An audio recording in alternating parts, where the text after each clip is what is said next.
Hello friends, मैं विजय कुमार और आप सबको बहुत बहुत स्वागत है हमारे इस यूट्यूब चैनल में। दोस्तों लोग बात करने वाले हैं क्लास 10th का प्री बोर्ड एग्जामिनेशन 2021-22 जो हिंदी ए का हम लोग आज देखने वाले हैं कि किस तरह से क्वेश्चन पूछा गया था प्री बोर्ड एग्जाम में। दोस्तों अभी तक हम लोग देख चुके हैं मैथ का किस तरह क्वेश्चन पूछा गया था वो सब भी देख चुके हैं, और साथ ही साथ साइंस का भी देख चुके हैं और एसएसटी का भी हम लोग देख चुके हैं। दोस्तों अगर आपने अभी तक नहीं देखा तो प्लीज़ इस चैनल के प्लेलिस्ट में जाकर देख सकते हैं, वहाँ पर सभी वीडियो आपको अवेलेबल मिल जाएगा। और साथ ही साथ आप नए हैं तो प्लीज़ इस चैनल को सब्सक्राइब कर लीजिएगा ताकि हमारा हर एक वीडियो का नोटिफिकेशन आप तक पहुँचते रहेगी। दोस्तों तो आपको क्या करना है, इस वीडियो को पूरा तक देखना है और देखना कि हिंदी में भी किस तरह क्वेश्चन आता है। दोस्तों इसमें क्वेश्चन से क्या है पूछा गया है और क्वेश्चन से आपको रहेगा ये कॉपी में भी रहेगा और उसी में लिखना है, उसी में क्वेश्चन रहेगा, अलग से कुछ मिलने वाला है नहीं। और समय भी क्या है लिमिट है, और साथ ही साथ आपको लिखने का जगह भी क्या है सीमित है, आपको उसी में एडजस्ट करना है। चलिए देखते हैं किस तरह से क्वेश्चन पूछा गया है हिंदी का। तो देखिए पहला नंबर में जो है वह गद्यांश से रहेगा।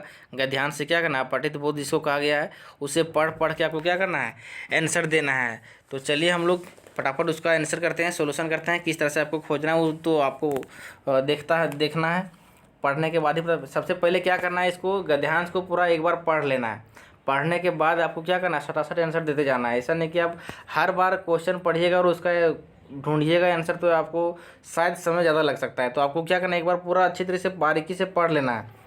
तो पढ़ने के बाद आपको फटाफट आंसर आपको अपने आप मिलता रहेगा। देखिए पहले हम क्या बोल रहा है, यहाँ पर पढ़ लेते हैं एक बार थोड़ा सा। तो पढ़ने के बाद क्या मिलता है, देखिए वो यहाँ पर बोल रहा है कि हमारे जीवन में साहित्य का बहुत ही अधिक महत्व है। साहित्य मानव जीवन को वाणी देने के साथ साथ समाज का पथ प्रदर्शक भी कराता है। साहित्य मानव जीवन के अंतिम ज्ञान कराता है और वर्तमान का यथार्थ चरित्रण करता है और भविष्य के निर्माण की प्रेरणा भी देता है। किसी समाज का साहित्य छीन होने लगे तो समाज भी रसातल में चला जाता है। दोस्तों बोल रहा है आगे कि साहित्य सूर्य की भांति समाज के समस्त विकारों का हरण करता है और साहित्य ही हमें मनुष्य की कोटि में बनाए रखता है और मानवीय गुणों में क्या करता है, भर देता है। दोस्तों ये था हमारा छोटा सा पैराग्राफ। इसको क्या करना है, अब इसको पढ़ लिया हम लोग और इसका आंसर हम लोग फटाफट देते हैं। देखिए पहला नंबर जो क्वेश्चन बोल रहा है कि हमारे जीवन में किसका महत्व क्या है, महत्व है। तो हम लोग का क्या महत्व है, ऑप्शन क्या है, पैसों का, भौतिक सुखों का, तो ऐश्वर्य का, तो साहित्य का। देखिए साहित्य का बात चल रहा था, साहित्य का ही हो जाएगा। दूसरा नंबर क्वेश्चन बोला कि साहित्य मानव जीवन क्या है। तो साहित्य क्या बोलता है हमारे जीवन, तो उसका प्रदर्शक, पथ को रास्ता दिखाता है, तो हो जाएगा option number E is right answer. अब देखिए क्वेश्चन नंबर 3 बोला कि समाज रसातल को कब चला जाता है, समाज कब रसातल की ओर चला जाता है। देखिए जब साहित्य को क्या करने लगते हैं, छीन भिन करने लगते हैं, तब समाज क्या होता है, रसातल की ओर चल जाता है। सभी ऑप्शन यहीं से मिल जाएगा। तो आपको क्या करना है, अच्छी तरह से बारीकी से पढ़ लेना है। तो 3 का हो जाएगा, सी ऑप्शन से हो जाएगा।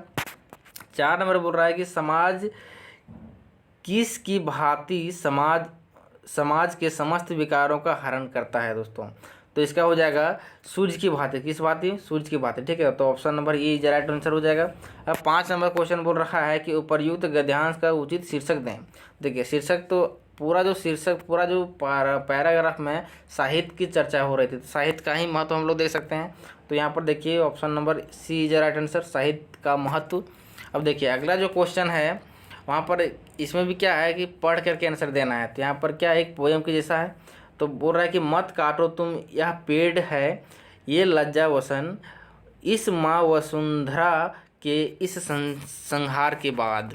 आगे बोलता है कि अशोक की तरह सचमुच तुम बहुत पछताओगे, बोलो फिर किसको गोद में फिर क्या करना है, सिर छिपाओगे। शीतल छाया फिर कहाँ से पाओगे फिर फल, कहाँ से मिलेगा सच श्यामलाम को खींचने वाला जल। अब आगे बोल रहा है यहाँ पर कि रेगिस्तान में तब्दील हो जाएंगे खेत, बरसेंगे कहाँ से घुमड़ कर बादल, थके हुए मुसाफिर पाएंगे कहाँ से श्रमहारी छाया। दोस्तों ये पेड़ के बारे में जो हम लोग अभी देख रहे हैं कि पेड़ को बहुत कितना स्पीडली से काटते हुए जा रहे हैं, तो काटने के बाद क्या दर्द को बयां कर रहा है कि नहीं। तो देखिए हम लोग देखते हैं इसका क्वेश्चन क्या बोल रहा है कि हमें पेड़ काटना चाहिए कि नहीं काटना चाहिए। अब हमें क्या नहीं काटना चाहिए, तो हम लोग देखिए हम लोग का आंसर हो जाएगा हमें पेड़ नहीं काटना चाहिए दोस्तों। तो ऑप्शन नंबर सी जो राइट आंसर हो जाएगा क्वेश्चन नंबर 6 का सी नंबर। अब 7वां नंबर क्वेश्चन बोल रहा है यहाँ पर कि संहार के बाद किसकी तरह पछताएंगे। अब मान लीजिए हम लोग पूरा पेड़ पौधा काट देंगे तो उसके बाद किस तरह हम लोग पहुँचाएंगे, मतलब पछताएंगे। तो अशोक की तरह, किसकी तरह, अशोक की तरह, ठीक है। तो 7 का ए ऑप्शन से हो जाएगा। 8 नंबर में बोल रहा है कि पेड़ हमें क्या देते हैं। तो पेड़ हमें बहुत ही एकदम ठंडी ठंडी हवा छाया के साथ देते हैं कि नहीं, शीतल छाया देते हैं। अब अगला जो बोल रहा है कि सस्य श्यामलम किसे कहा गया है दोस्तों। तो सस्य श्यामलम जो कहा गया है वह हरी भरी धरती को कहा गया। क्या है, अगर हमारा जो मान लीजिए पेड़ पौधा कट जाएंगे तो क्या धरती हमारा हरा भरा दिखाई देगा, नहीं दिखाई देगा। तो क्या हो जाएगा, option number C right answer. अगला देखते हैं काव्यांश का एक उपयुक्त शीर्षक दें। तो शीर्षक क्या बोल रहा है यहाँ पर, देखिए शीर्षक क्या हो रहा है कि यहाँ पर देखिए पेड़ पौधे की हरण हो रहा है। तो यहाँ पर देखिए पेड़ पौधे की संहार हो, क्या हो जाएगा, पेड़ पौधे के संहार हो रहा है। तो हो जाएगा 10 का बी ऑप्शन से हो जाएगा। अब अगला नंबर देखते हैं खंड खा व्याकरण में। तो व्याकरण थोड़ा सा जानकारी रखना है। व्याकरण में सकर्मक अकर्मक वगैरह अच्छे तरह से अव्यय वगैरह समास वगैरह थोड़ा देख लेना है कि नहीं। तो इससे ही क्वेश्चन आ रहा है। तो देखिए 11 नंबर क्वेश्चन क्या बोल रहा है यहाँ पर, बोला कि कौन सा वाक्य सकर्मक क्रिया का उदाहरण है। यहाँ पर देखिए सभी वाक्य है, बोला कि सकर्मक क्रिया का उदाहरण है। सबसे पहले हम लोग सकर्मक क्रिया कहते हैं किसको हैं, बोला कि जिस क्रिया का प्रभाव कर्ता पर ना पड़कर कर्म पर पड़ता है। मान लीजिए कर्ता पर सब्जेक्ट पर नहीं पड़ रहा है, किस पर, कर्म पर पड़ रहा है कि नहीं। जो कर्म कर रहा है, क्रिया के फल जो पड़ रहा है कर्म पर पड़ रहा है, तो वैसी चीज़ को हम लोग सकर्मक क्रिया बोलते हैं। और अकर्मक में जिसका कर्म का जरूरत ही नहीं पड़ता है कि नहीं, कर्म एब्सेंट रहता है, उसे हम लोग अकर्मक बोलते हैं। जैसे देखिए यहाँ पर राम, पहला ऑप्शन देखते हैं, जैसे राम कार चला रहा है। तो राम जो है वह चला तो रहा है, लेकिन क्या चला रहा है, वह कार चला रहा है। मतलब यहाँ पर कर्म है, क्या है, कर्म है कि नहीं। चला रहा है वो पता, खाली बोलता है राम चला रहा है, तो क्या चला रहा है पता ही नहीं चल रहा है। लेकिन यहाँ पर साफ साफ लिखा हुआ है कि राम जो है वह चला रहा है कार, क्या चला रहा है, कार, ठीक है। तो यह हो जाएगा सकर्मक क्रिया। क्या हो जाएगा, सकर्मक मतलब कर्म पर फल पड़ रहा है कि नहीं। तो जैसे यहाँ पर क्या आ गया, तोता उड़ता है, ये सभी अकर्मक है, ये सभी क्या अकर्मक है। इसमें बच्चा हंसता है, उसमें कर्म का जरूरत ही नहीं पड़ रहा है। उड़ता है, सोता है, खाता है और रोता है, उस सभी में क्या है, अकर्मक में इस सभी का कर्म का जरूरत नहीं पड़ता है कि नहीं।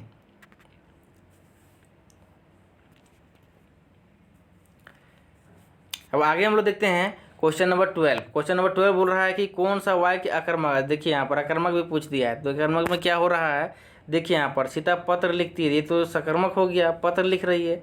यहाँ पर मयूर नाचता है, हाँ हाँ ऑप्शन नंबर बी जो राइट आंसर, मयूर नाचता है। देखिए यहाँ पर भी क्या है, सकर्म कर्म भी है। सीता क्या देखती है, सिनेमा देखती है। इसी तरह से इसमें भी क्या है, आगे देखिए इसमें भी श्याम ने गाना गाया, श्याम क्या गाया, गाना गाया। इसमें से भी क्या है, सकर्मक था, एक तो अकर्मक था, कौन था, बी ऑप्शन से हो जाएगा।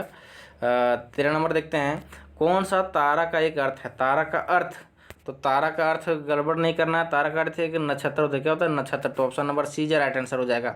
अब आगे देखते हैं हम लोग 14 नंबर में। 14 नंबर बोला कि दो या दो से अधिक पदों के मेल से क्या बनता है, तो समास बनता है। क्या बनता है, समास बनता है, ठीक है। गलती से संधि नहीं मार दीजिएगा।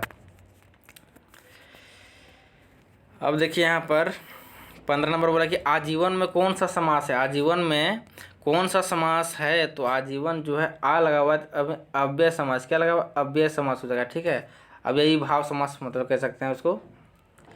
अब आगे देखिए नीला है जो कंठ, इसमें किस समास का विग्रह है, तो कर्मधारय समास का विग्रह है दोस्तों। तो कर्मधारय याद रखना है।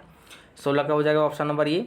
17 नंबर बोल रहा है कि राजकुमार, राजकुमार में कौन सा समास है, तो राजकुमार में है तत्पुरुष समास। कौन सा समास है, तत्पुरुष समास है, ठीक है। ऑप्शन नंबर ये हो जाएगा सही आंसर।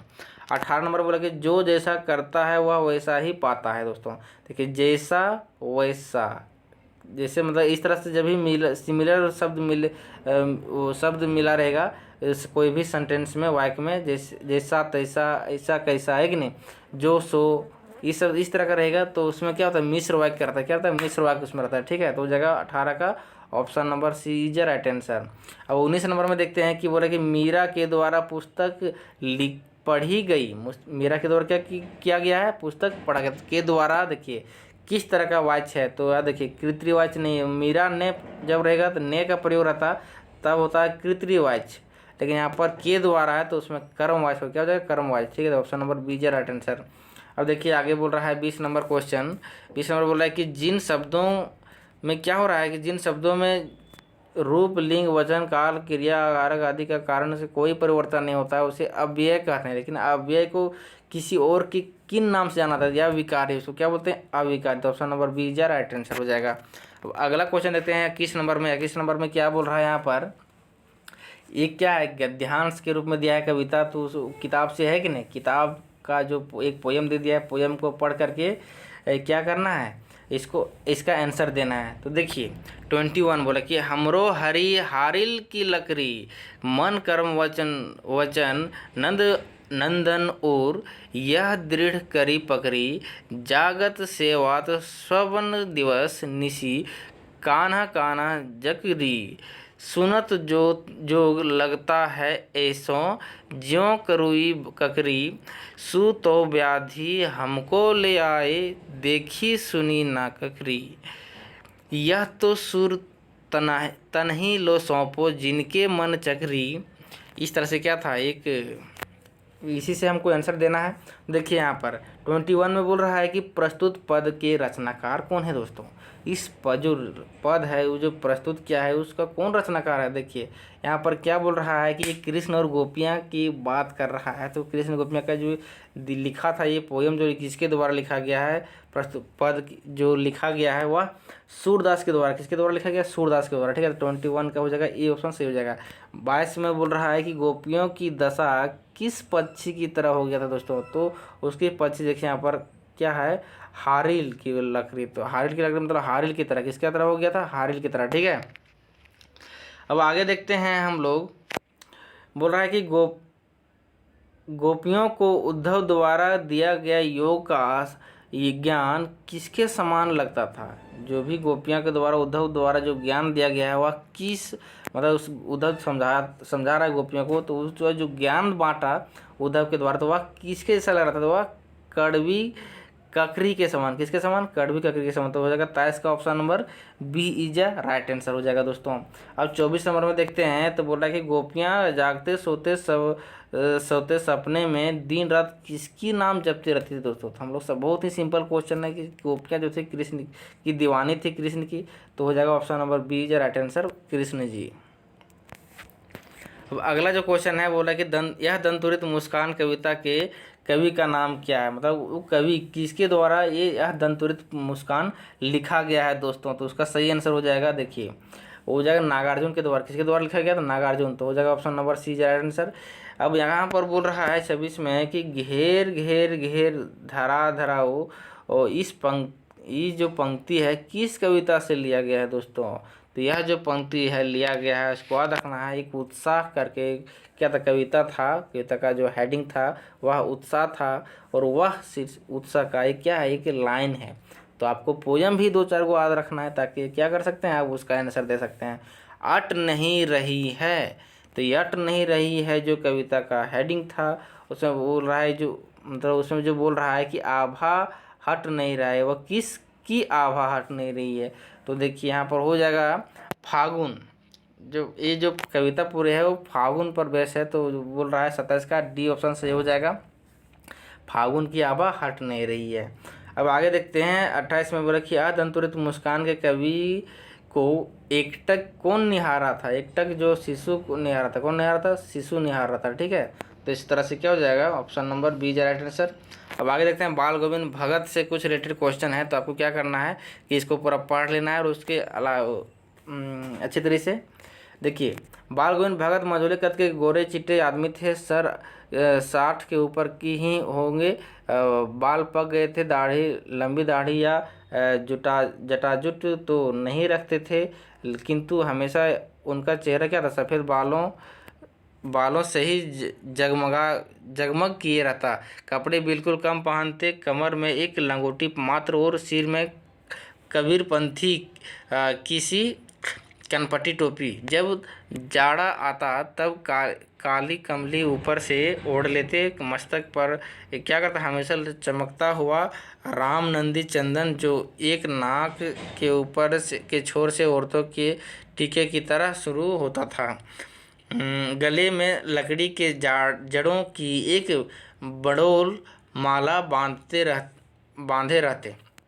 अब यहाँ पर बोला इसका जो एक पैराग्राफ है, उस पैराग्राफ को अच्छी तरीके से क्या आपको पढ़ना है, और पढ़ने के बाद सटा देखिए, तभी आप स्पीडली आंसर दे सकते हैं। नहीं तो आपको क्या होगा कि एक लाइन पढ़िएगा क्वेश्चन, फिर खोजिएगा ढूंढिएगा आंसर, तो इससे क्या होगा कि आपको थोड़ा सा समय का पाबंदी करना है, समय के अनुसार काम करना है। तो देखते हैं हम लोग 29 में क्या बोल रहा है कि बाल गोविंद भगत कैसे कद के थे। तो किस तरह के कद के थे, नाटे कद के थे, है कि नहीं। देखिए मंजोले कद के थे, तो मंजोले कद में आंसर देना है, option number C right answer हो जाएगा। अब आगे देखते हैं हम लोग 30 में बोला कि बाल गोविंद भगत की उम्र कितनी होगी, तो 60 के ऊपर यहाँ लिखा हुआ है, 60 के ऊपर से बी ऑप्शन सही हो जाएगा। तो एक बार पढ़े रहेंगे तब ना अच्छा से आंसर दे सकते हैं। तो 31 नंबर बोल रहा है कि बाल गोविंद भगत की टोपी कैसी थी, टोपी कैसी थी, कट्टरपंथियों की तरह थी, तो हो जाएगा option number B right answer हो जाएगा। अब अगला जो क्वेश्चन है 32 नंबर क्वेश्चन, वो बोल रहा है कि बाल गोविंद भगत गले में कैसी माला बांधे रहते थे। तो गले में देखिए यहाँ पर लास्ट जो लाइन है, तुलसी के जड़ों की एक बड़ोल माला बांधे रहते थे, तुलसी के जड़ों का, है कि नहीं। तो option number B right answer हो जाएगा। 33 में बोल रहा है कि बाल गोविंद भगत पाठ के लेखक कौन थे, तो लेखक राम वृक्ष बेनपुरी थी। क्या था, Ram Vriksh Benipuri, option number C right answer हो जाएगा। 33 का सी ऑप्शन सही हो जाएगा दोस्तों। अब आगे देखते हैं हम लोग 34 में। 30 बोला कि हालदार साहब, देखिए ये क्वेश्चन निम्नलिखित प्रश्नों का सही विकल्प का चयन कीजिए, ये किताब से क्वेश्चन से, ठीक है। हालदार साहब क्यों कस्बे से गुजरते थे दोस्तों, तो उसका एक कंपनी में काम के सिलसिले में गुजरते रहते थे, तो ऑप्शन नंबर डी हो जाएगा सही आंसर। अब 35 में बोल रहा है कि नेताजी का चश्मा पाठ में कैप्टन किसको बनाया था, कैप्टन जो थे, जो चश्मे वाला था, चश्मे वाला को क्या बोलते थे, कैप्टन मानते थे। अब अगला जो क्वेश्चन है 36 नंबर, नेताजी का चश्मा पाठ में पान वाला उदास क्यों हो गया था एक बार, तो कैप्टन की जब मृत्यु हो गई थी क्या हो गया था, उदास हो गया था। अगला जो क्वेश्चन है माता के आंचल जो था कहानी, उसे उठाया गया है, तो आपको क्या करना है, इसको भी पढ़ लेना अच्छी तरह से और उसका आंसर देना है। जरूरी नहीं कि इसमें उसी से आंसर है, कभी इसकी का लेखक भी पूछ सकता है, तो आपको ध्यान में रखना है कि जो पैराग्राफ लिखा है वह किस चैप्टर से लिया गया है, किस पार्ट से लिया गया है, उसको भी याद रखना है। और उस पाठ का नाम, शीर्षक कौन था, नाम कौन था, है कि नहीं, उसको भी याद रखना है। देखिए जो माता का आंचल है, उस कहानी के लेखक कौन थे, तो माता का जो आंचल को जो लिखा गया था वह लिखा गया था 37 का हो जाएगा ऑप्शन नंबर सी पूजन सहाय। क्या हो जाएगा, सी पूजन सहाय, तो ऑप्शन नंबर बी हो जाएगा सही आंसर। अब 38 में देखते हैं कि भोलानाथ का वास्तविक नाम क्या था, तो भोलानाथ का जो वास्तविक नाम जो था वह नाम था तारकेश्वर नाथ। क्या नाम था, तारकेश्वर नाम था। ऐसा नहीं कि शिवनाथ है, अमरनाथ, केदारनाथ, ऐसा मार दीजिएगा तो गलत हो जाएगा, ठीक है, तारकेश्वर नाथ था। अगला जो क्वेश्चन है लीलार का मतलब क्या होता है, देखिए लीलार मतलब होता है ललाट। क्या होता है, ललाट मतलब कपार, है कि नहीं, कपार इसको भी जानते हैं माथा, वहाँ पर ललाट में क्या लगाते, भूभूत लगा रहा था, है कि नहीं, तो ललाट हो जाएगा ऑप्शन नंबर डी है राइट आंसर। 40 में देखते हैं कि बोल रहे हैं यहाँ पर कि भोलानाथ जो था के सिर में क्या थी, उसके सिर में क्या था, तो उसके सिर में लंबी लंबी जटाएँ थी। क्या थी, लंबी लंबी जटाएँ थी, ऑप्शन नंबर सी हो जाएगा सही आंसर। इस तरह से जो था ऑब्जेक्टिव क्वेश्चन का आंसर देना बहुत ही सिंपल क्वेश्चन था, लेकिन आपको क्या करना है, ग्रामर पोर्शन को अच्छी तरह से ध्यान में रखना है, बाकी सब तो आराम से बना ही लीजिएगा, है कि नहीं। देखिए और किस तरह से हम लोग को आंसर देना है, टर्म 2 का सिलेबस किस तरह से आता है, उसका कॉपी किस तरह से मिलेगा, उसको थोड़ा देख लीजिए। देखिए आपको सीमित लाइन रहेगा, उसी सीमित लाइन में आपको आंसर देना है दोस्तों। आपको इस तरह से देना है, पहला में क्या है, यहाँ पर पोएम को पढ़कर क्या लिखना है, कवि ने नीचे झुक कर क्या देखा, तो इसका ऑप्शन देखिए, उसका आंसर देखना है, यहाँ लिखना है, और 2 3 जो लाइन है उसी में आंसर देना है। ऐसा नहीं गलत हो गया तो अब फिर पेज मिलेगा, ऐसा भूल कर भी नहीं सोचना है, ठीक है। देखिए सी पर क्या चढ़ाया, तो आपको आंसर देना है उसका। वो बानर का अर्थ क्या है, तो बानर का एक अर्थ लिख देना है। उसके बाद अविकारी शब्द किसे कहते थे, अव्यय को ही अविकारी कहते हैं कि नहीं, उसको भी ध्यान में रखना है। तो आगे देखिए इस तरह से क्वेश्चन पूछाता है, उतना ही में आंसर देना है आपको, और इधर तो एकदम पूरा उतना ही में देना है, और साफ साफ भी लिखना है। अब इतना साफ नहीं लिखना है कि पूरा फैल से लिखने के चक्कर में आपको 1 2 लाइन का लिखा 10 15 शब्द में कॉपी भर दिया, ऐसा नहीं। तो इस तरह से आंसर देना है। छाया मत छूना कविता में कवि क्या करना चाहता है, तो उसको अपने अनुसार लिखना है। तो इस तरह से इतने ही समय सभी का क्या है लिमिट लाइन दिया है, तो लिमिट लाइन भी रहेगा, समय भी लिमिट रहेगा, कॉपी भी लिमिट रहेगा, सब चीज़ का ध्यान में रखना है। और जो यहाँ पर सबसे बड़ी बात है कि यहाँ जब एक आवेदन लिखेगा या तो फिर एक पत्र लिखने बोलेगा, तो ये जो पत्र लिखने का जो जगह है वो बस उतना ही जगह रहेगा, है कि नहीं। इतनी जगह में आपको क्या करना है, पूरा भरना है। तो आपको क्या करना है, इतनी जगह में भर के अच्छी तरह से लिखना है। तो देखिए यहाँ पर सभी का, और यहाँ पर एक निबंध लिखने आता है। निबंध यहाँ पर कोरोना वायरस के बारे में, तो 2-4 अपने मेरा लक्ष्य के बारे में पढ़ के जाना, जरूर जाना। इस तरह से आपको लिख के आना है, ठीक है। सभी को डिटेल यहाँ पर देखिए, स्वास्थ्यवर्धक पेय सामग्री, ये एक विज्ञापन तैयार करना बोलेगा दोस्तों। तो विज्ञापन इसी तरह से बनाना है। आपको क्या करना है, यहाँ पर एक चीज़ छूट गया, यहाँ पर इसे पूरा पहले इसको क्या करना है, इसे कर लेना है, थोड़ा घर पैक कर देना है कि नहीं। पैक करके अंदर में एडवर्टाइजमेंट तैयार करना है। यहाँ पर देखिए एडवर्टाइजमेंट अपने तरीके से बहुत ही मस्त लगेगा। एडवर्टाइजमेंट एक पेय सामग्री का एडवर्टाइजमेंट बनाने बोलेगा, तो आपको क्या एकदम बढ़िया से एकदम बोतल छापिएगा और ले लीजिए, कुछ भी नाम ले दीजिए, वो कोको एकदम जो भी स्टाइल से प्रोटीन लिखा है यहाँ पर, तो प्रोटीन ले सकते हैं। प्रोटीन क्या है, हमारे स्वास्थ्य के लिए क्या है, स्वास्थ्यवर्धक पेय का नाम है प्रोटीन। यह बहुत ही क्या है, फायदेमंद है, इस तरह लिखना है। या शुगर फ्री है आप, या स्वास्थ्यवर्धक पेय से अपने पेट में गैस, सर दर्द बीमारी जितने भी होगी सब आप हटा सकते हैं। तो इसका मूल्य भी लिख देना है, मूल्य 50 रुपया है। कहाँ मिलेगा, तो अपना चौक का नाम लिख देना है, अपना कुछ बढ़िया डिटेल लिख देना है, पंचवटी, 10वटी, मोड़, कहाँ जो लिखना है लिख दीजिए, रांची, पटना, दिल्ली, है कि नहीं। तो इस तरह से अपना लिखना, डिटेल दे देना है नीचे। इस तरह से क्या था आपका हिंदी का जो पूछा गया था प्री बोर्ड एग्जाम, यही सब क्वेश्चन था। और आपको क्या है करना है, अच्छी तरह से पढ़ लेना है, और जो एग्ज़ाम के लिए बहुत ही महत्वपूर्ण होगा। तो चलिए मिलते हैं नेक्स्ट वीडियो में।